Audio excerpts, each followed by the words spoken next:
Okay, last one before I go back to work. Um, verse 19 of chapter. Okay, First Samuel. Yeah, chapter 1, verse.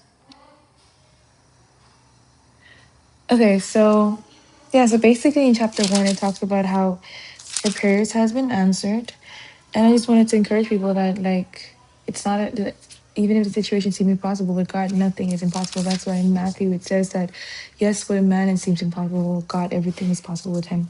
Chapter 2 of First Samuel is so powerful because Hannah continued to pray and made her thanksgiving be made known to God. That's the thing with people nowadays. They're so focused on the circumstance and situation that they grumble and complain and they don't make their request be made known to God. Instead, they just like in despair and be like, oh, I don't think God can do it. But instead of that, she was in thanksgiving. She prayed even before she saw the promise, right?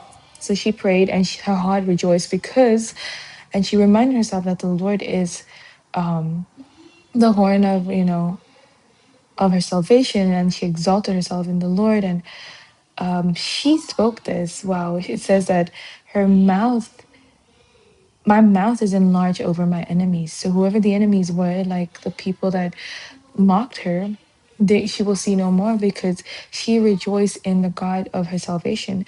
And she reminds herself that there's no one like the Lord. There's no one as holy like him, no one beside him. And there's no rock like our God. She reminds herself of the good God he is. She she knows that she's not going to be proud or arrogant, but she reminds herself that the God that she trusts in is a God of knowledge, the God who knows it all, and the God who, even these balls of mighty man, these people that they think they have strength, they're going to stumble and fall because they can't come close to who God is.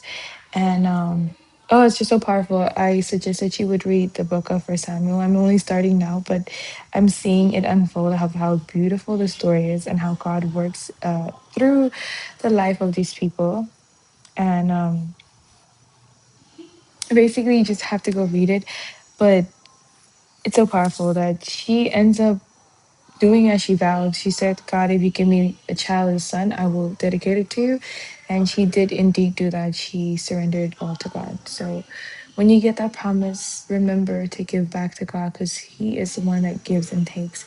So while we still have the blessing, let's surrender to him because he knows it's best in his hand and we should not be in control because we don't want to make idols of anything. God bless you. Shalom, shalom.